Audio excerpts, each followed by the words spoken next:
नमस्कार दोस्तों, धरातल एजुकेशन में आपका स्वागत है। ये चैनल उन सभी स्टूडेंट्स के लिए है जो किताबी रटने वाली पढ़ाई से बोर हो चुके हैं और कुछ नया सीखना चाहते हैं। हम यहाँ मुश्किल टॉपिक्स को आसान और मज़ेदार तरीके से समझाते हैं ताकि आपको हर कॉन्सेप्ट दिल से समझ आए, सिर्फ दिमाग से नहीं। हमारे साथ जुड़कर आप जानेंगे कि पढ़ाई को असल ज़िंदगी में कैसे इस्तेमाल किया जाता है। तो अगर आप सीखने के एक नए और रोमांचक सफ़र के लिए तैयार हैं तो अभी सब्सक्राइब करें और चलिए मिलकर पढ़ाई को उसकी असली जड़ यानी धरातल से समझते हैं। नमस्कार। आज हम एक ऐसे इंसान की कहानी में गहराई से उतरने वाले हैं जिनका नाम सुनते ही लद्दाख की बर्फीली चोटियां और वो 3 इडियट्स वाले फुनसुक वांगडुंग वो याद आ जाते हैं। सोनम वांगचुक। हाँ बिल्कुल, लेकिन फुनसुक वांगडू वाली पहचान वो तो बस एक छोटा सा हिस्सा है उनकी कहानी का। सही कहा।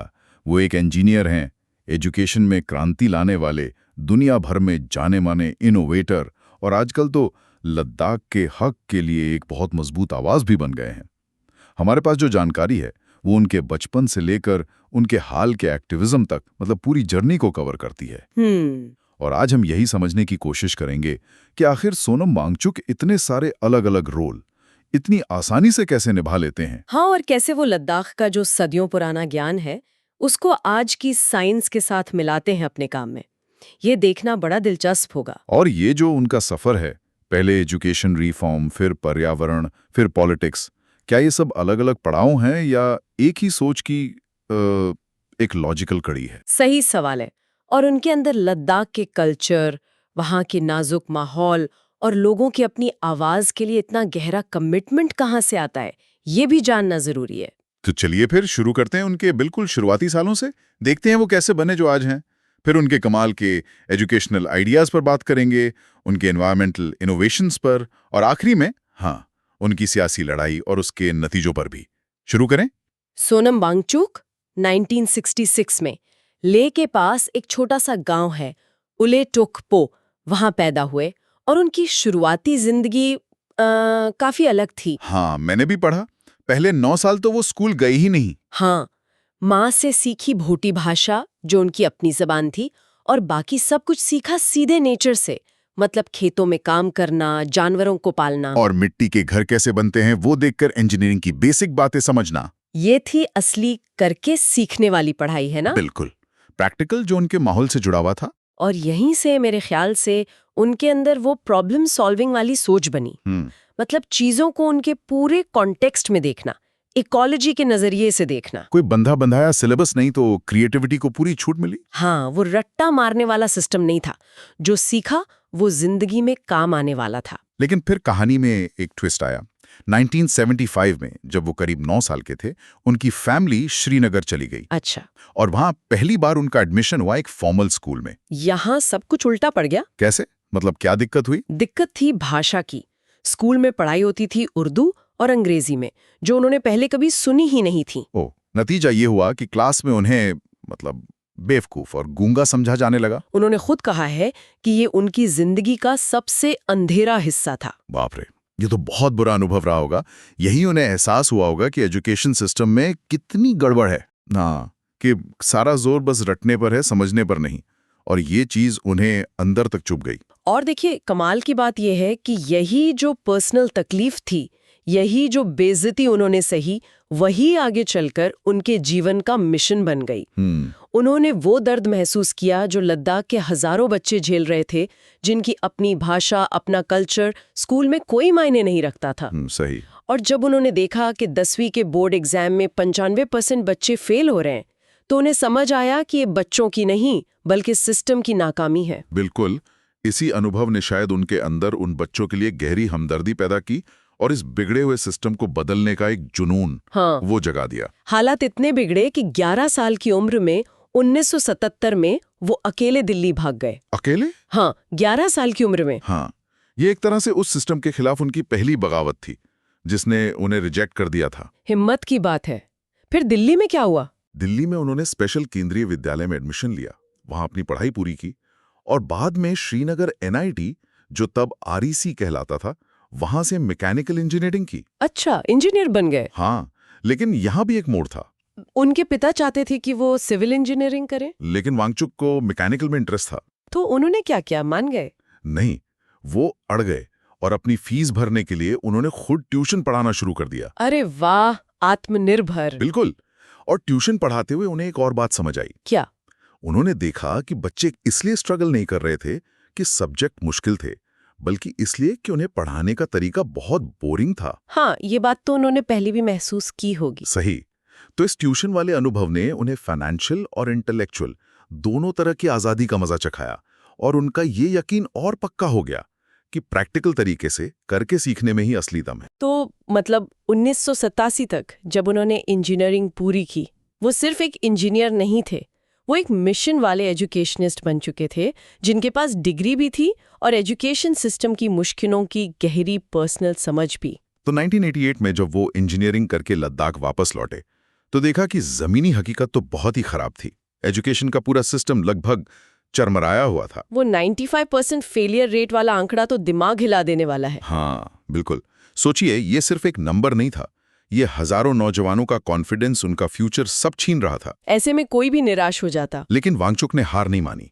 उन्होंने अपने भाई और कुछ दोस्तों के साथ मिलकर 1988 में ही शुरू किया SECMOL, students educational and cultural movement of Ladakh. SECMOL, हाँ, ये नाम तो बहुत सुना है। और ये कोई बाहर से आया हुआ NGO नहीं था, ये उन्हीं लोगों का, उन्हीं स्टूडेंट्स का बनाया हुआ एक आंदोलन था जो इस सिस्टम से जूझ रहे थे। मतलब जमीनी स्तर से उठा हुआ मूवमेंट। हाँ, और मकसद साफ था, लद्दाख की पढ़ाई को वापस लद्दाखी माहौल, लद्दाखी कल्चर से जोड़ना। उन्होंने बिल्कुल सही नस पकड़ी थी। प्रॉब्लम बच्चों में नहीं, किताबों के कंटेंट में और पढ़ाने की भाषा में थी। जैसे वो आपने बताया था। हाँ, कि लद्दाख जैसे पहाड़ी रेगिस्तान में बच्चों को समंदर और जहाज़ों के बारे में पढ़ाया जा रहा था, जिसका उनकी जिंदगी से कोई लेना देना ही नहीं था। तो सेकमोल ने शुरुआत कैसे की?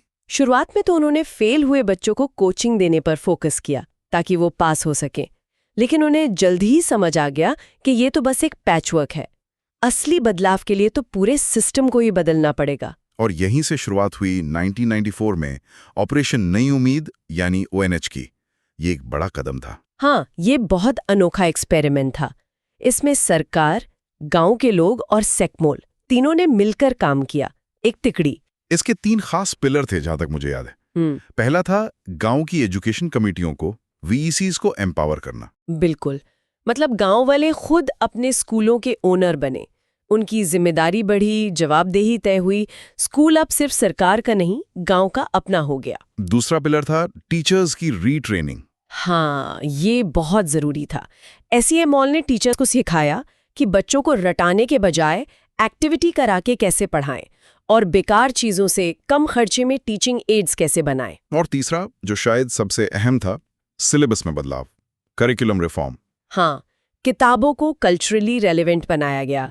जैसे A फॉर एप्पल की जगह लोकल चीजें, जैसे आपने बताया था J फॉर जुले, लद्दाखी नमस्ते से लद्दाखी लोक कथाएं, गाने, ये सब सिलेबस का हिस्सा बने। और इसका असर वो तो कमाल का था। हाँ, वो पास परसेंटेज वाला आंकड़ा, वही जो पास परसेंटेज सालों से 5% पर अटका हुआ था, वो सिर्फ 7 साल में बढ़कर 55% हो गया। और 2015 तक तो 75% पहुंच गया, मतलब नेशनल एवरेज के बराबर। ये वांगचुक के विजन और उनके तरीकों का सीधा सबूत था कि वो काम कर रहे हैं, उनकी जीत थी ये। लेकिन कहानी यहीं रुकी नहीं। उन बच्चों का क्या जो अभी 10वीं में फेल हो रहे थे? उनके लिए भी वांगचुक ने कुछ सोचा। हाँ, उन्होंने फेयर गांव में सेकमोल का एक ऑल्टरनेटिव स्कूल कैंपस बनाया, एक बिल्कुल अलग तरह का स्कूल। और यहाँ एडमिशन का क्राइटेरिया क्या था पता है? क्या था? पारंपरिक सिस्टम में फेल होना। कमाल है, मतलब जो सिस्टम से बाहर हो गए उनके लिए एक नई उम्मीद। बिल्कुल। और ये कैंपस खुद ही एक इनोवेशन है। पूरा कैंपस मिट्टी से बना है। हाँ, वो रैम्ड अर्थ तकनीक से, मतलब मिट्टी को कंप्रेस करके दीवारें बनाई जाती हैं। सस्टेनेबल आर्किटेक्चर और पैसिव सोलर डिजाइन, ऐसा कि बाहर तापमान -30 डिग्री सेल्सियस हो तब भी अंदर बिना हीटर के +15 डिग्री रहता है। सोचिए, बिना फॉसिल फ्यूल जलाए, ये अपने आप में एक सबक है। और यहाँ पढ़ाई कैसे होती है? कोई क्लासरूम, लेक्चर नहीं, यहाँ जिंदगी ही पढ़ाई है। स्टूडेंट्स खुद पूरा कैंपस चलाते हैं, जैसे कोई छोटा सा डेमोक्रेटिक रिपब्लिक हो। अच्छा, कैसे? वो अपनी गवर्नमेंट चुनते हैं, अपना बजट बनाते हैं, खेती करते हैं, सारे फैसले मिलकर लेते हैं। सीखना पूरी तरह प्रैक्टिकल है, प्रोजेक्ट्स के जरिए। जैसे? वो अपना अखबार निकालते हैं, जैम बनाते हैं, सोलर इक्विपमेंट ठीक करते हैं, गेस्ट हाउस मैनेज करते हैं, सब कुछ करके सीखते हैं। तो ये कैंपस एक तरह से साबित करता है कि अगर पढ़ाई रेलेवेंट हो, एम्पावरिंग हो, तो जिन्हें हम फेलियर मान लेते हैं वो भी क्या कुछ नहीं कर सकते? बिल्कुल, ये जिम्मेदार, कॉन्फिडेंट और स्किल्ड नागरिक तैयार करने की एक नर्सरी है। अच्छा, तो एजुकेशन में तो उन्होंने वाकई क्रांति ला दी, लेकिन फिर उनका ध्यान एक और बड़ी, बल्कि बहुत बड़ी मुश्किल पर गया, क्लाइमेट चेंज। हाँ, और हिमालय तो वैसे भी क्लाइमेट चेंज का हॉटस्पॉट है। दुनिया के बाकी हिस्सों से लगभग 2 गुनी तेजी से गर्म हो रहा है। और इसका सीधा असर लद्दाखी ग्लेशियर पर पड़ रहा था, जो वहां की लाइफलाइन है। वो खतरनाक तेजी से पिघल रहे थे। हाँ, और इससे लद्दाखी किसानों के लिए पानी की एक अजीब सी, मतलब पैराडॉक्सिकल सिचुएशन खड़ी हो गई थी। वो क्या? देखिए, सर्दियों में जब ग्लेशियर का निचला हिस्सा पिघलता है और नदियों में पानी होता है, तब इतनी ठंड होती है कि खेती हो नहीं सकती, तो वो सारा पानी बहकर बेकार चला जाता है।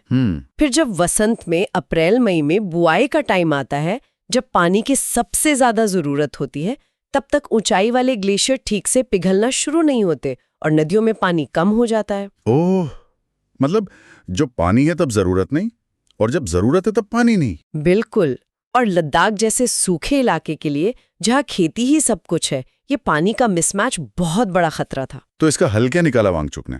क्या इसके लिए भी कोई हाईटेक महंगी टेक्नोलॉजी का इस्तेमाल किया? नहीं, यही तो उनकी खासियत है। हल अक्सर सिंपल चीजों में छुपा होता है। उन्हें आइडिया आया एक बहुत ही साधारण सी ऑब्जर्वेशन से।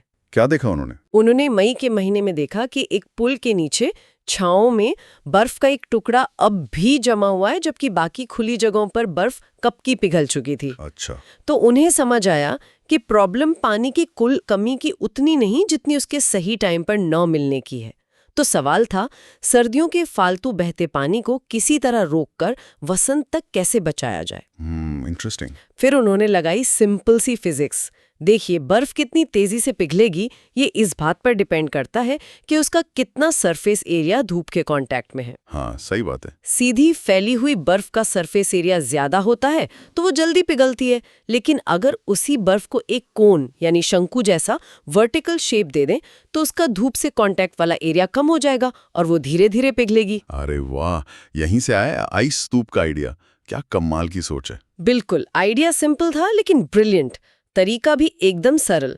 पहाड़ से पाइप के जरिए पानी नीचे लाना। हाँ। और सर्दियों की कड़ाके की ठंड में -20 डिग्री या उससे भी कम में उसे फव्वारे की तरह हवा में उछालना। पानी नीचे गिरते गिरते जम जाता और धीरे धीरे बर्फ का एक पहाड़ सा बन जाता होगा। हाँ, एक ऊंचा कोन जो बौद्ध स्तूप जैसा दिखता था, इसीलिए नाम पड़ा आइस स्तूप। और ये फिर धीरे धीरे पिघलता था। हाँ, क्योंकि वो वर्टिकल था, कोन शेप में, तो वो बहुत धीरे धीरे पिघलता।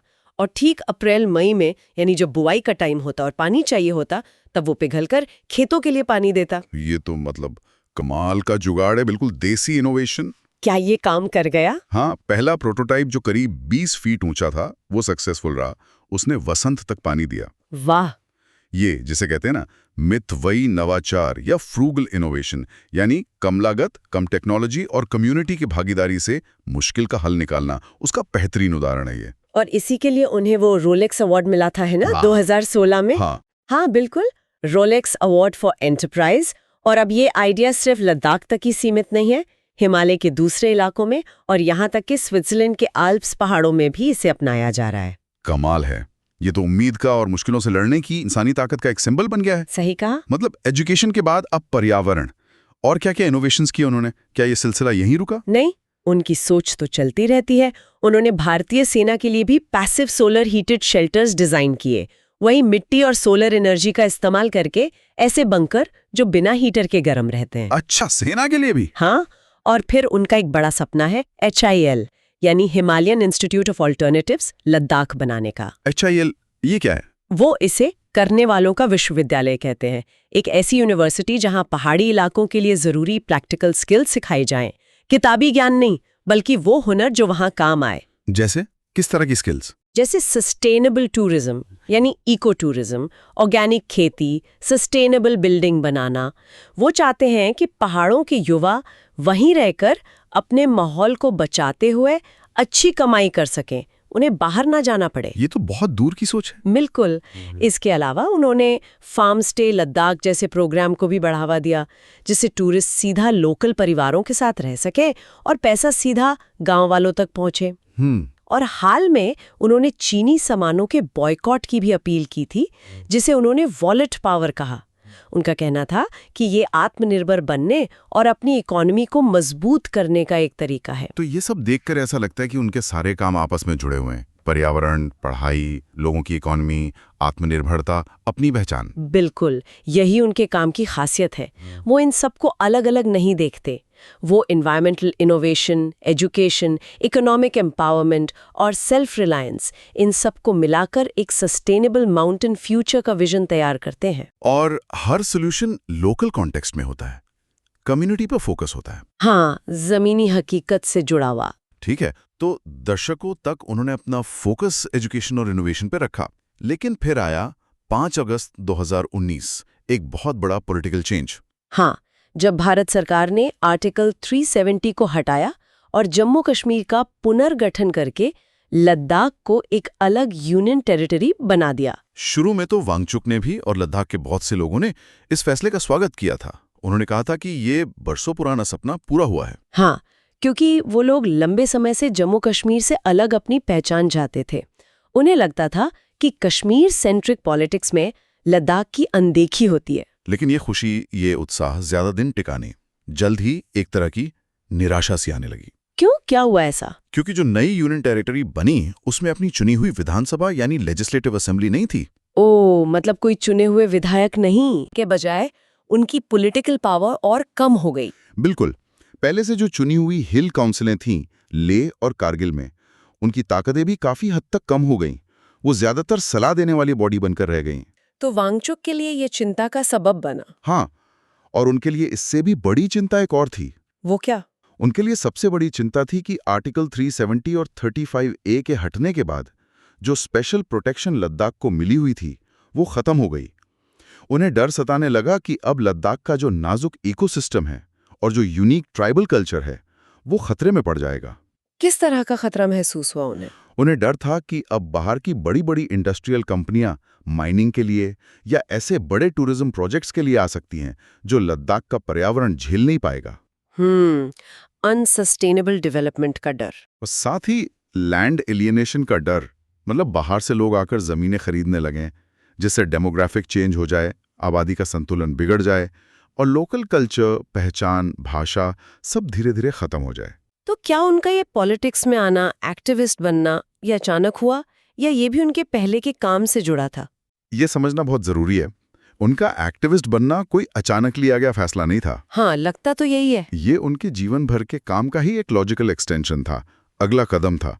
सोचिए ना, जिस भविष्य को बनाने में, एक sustainable, culturally rich, self reliant Ladakh बनाने में उन्होंने अपनी पूरी जिंदगी लगा दी, अब उन्हें लगा कि उसी की बुनियाद पर खतरा मंडरा रहा है। बिल्कुल। जो उन्होंने इतने सालों में बनाया, उसे बचाने के लिए उन्हें आगे आना पड़ा। तो इस खतरे से लड़ने के लिए उन्होंने क्या मांग रखी और उनका तरीका क्या था विरोध का? उन्होंने और लद्दाख के दूसरे सिविल सोसाइटी ग्रुप्स और पॉलिटिकल लीडर्स ने मिलकर मांग की कि लद्दाख को भारतीय संविधान के 6ठे शेड्यूल यानी 6th शेड्यूल में शामिल किया जाए।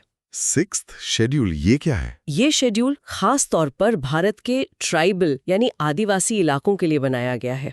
इसके तहत ऑटोनोमस डिस्ट्रिक्ट काउंसिल ADCs बनाने का प्रावधान है। अच्छा। ये स्थानीय लोगों की अपनी चुनी हुई काउंसिल होती हैं, जिन्हें अपनी जमीन, जंगल, पानी, लोकल गवर्नेंस और कल्चर को बचाने के लिए काफी लेजिस्लेटिव और एडमिनिस्ट्रेटिव अधिकार मिलते हैं। तो ये एक तरह से लद्दाख की यूनिक आइडेंटिटी और इकोलॉजी को बचाने की गारंटी की मांग थी। हाँ, बिल्कुल। और अपनी इस मांग पर जोर देने के लिए वांगचुक ने विरोध का एक बहुत ही अनोखा और पावरफुल तरीका चुना, क्लाइमेट फास्ट, जलवायु अनशन। Climate fast? हाँ, वो कड़ाके की ठंड में कई दिनों तक उपवास पर बैठे।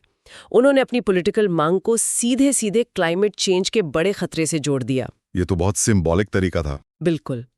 उनका मैसेज साफ था, जैसे बाहर से आ रही ग्लोबल वार्मिंग हमारे ग्लेशियर्स पिघला रही है, वैसे ही बाहर की अनियंत्रित पॉलिटिकल और इकोनॉमिक ताकतें हमारे कल्चर और हमारी जमीन को खत्म कर सकती हैं। हमें दोनों से सुरक्षा चाहिए। जनवरी 2023 में तो उन्होंने खारदुंगला पास पर -40 डिग्री तापमान में अनशन करने की कोशिश भी की थी। हाँ, हालांकि प्रशासन ने उन्हें रोक दिया था और उन्हें लेह में ही अनशन करना पड़ा, लेकिन इन अनशनों ने नेशनल और इंटरनेशनल मीडिया का ध्यान खींचा। और इससे 6th शेड्यूल की मांग पर लद्दाख के जो अलग अलग ग्रुप थे वो सब एकजुट भी हुए। हाँ, ये एक बड़ी बात थी। लेह और कारगिल, जो अक्सर अलग अलग रहते थे, इस मुद्दे पर साथ आ गए। लेकिन आगे क्या हुआ? क्या सरकार ने उनकी मांगें मान ली? हमारे पास जो सितंबर 2025 तक की जानकारी है, उसके मुताबिक स्थिति क्या बनी? देखिए, जो सोर्सेस हमें मिले उनके मुताबिक सितंबर 2025 तक सरकार की तरफ से 6th शेड्यूल की मांग पर कोई ठोस भरोसा या एक्शन नहीं दिखा था।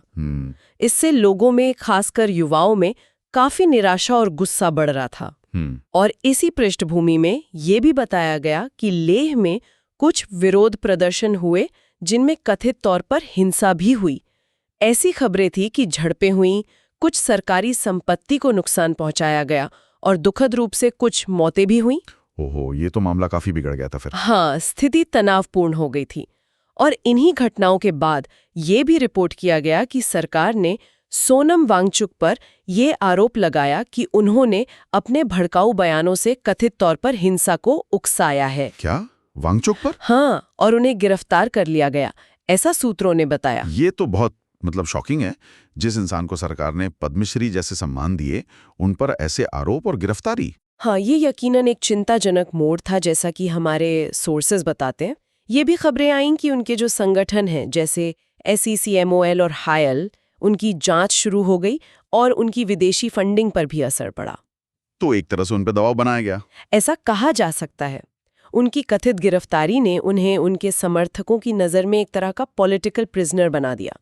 ये जो पूरा डेडलॉक बना, ये लद्दाख के लोगों की एस्पिरेशंस और शायद सेंटर की जो सेंट्रलाइजिंग टेंडेंसीज हैं, उनके बीच एक गहरी खाई को दिखाता है।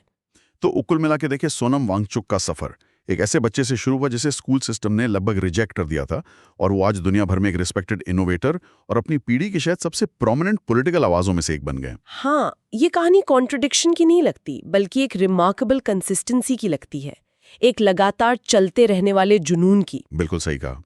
उनकी जिंदगी का हर बड़ा कदम उनकी अपनी जमीन यानी लद्दाख के सामने आई चुनौतियों का सीधा लॉजिकल जवाब रहा है, और मॉडर्न नॉलेज को मिलाकर असली इंसानी मुश्किलों का ऐसा हल निकालने की मिसाल है जो सस्टेनेबल भी हो और जस्ट भी, मतलब सबके लिए सही भी। हाँ, और शायद उनका असली संदेश यही है कि सबसे असरदार हल अक्सर सिंपल होते हैं, कम्युनिटी ड्रिवन होते हैं और लोकल कॉन्टेक्स्ट का सम्मान करते हैं। उनके तरीके, उनके टूल जरूर बदले हैं, कभी किताबें और ट्रेनिंग मॉड्यूल्स, कभी मिट्टी और पाइप, तो कभी भूख हड़ताल, लेकिन मिशन, वो मकसद एक ही रहा है। क्या मकसद? एक ऐसे भविष्य के लिए लड़ना जहां लद्दाख के लोग डिग्निटी, हार्मनी और अपनी डेस्टिनी पर कंट्रोल के साथ जी सकें। और आखिर में एक सवाल जो शायद हम सबको सोचना चाहिए, सोनम वांगचुक की कहानी सिर्फ एक व्यक्ति की कहानी नहीं है।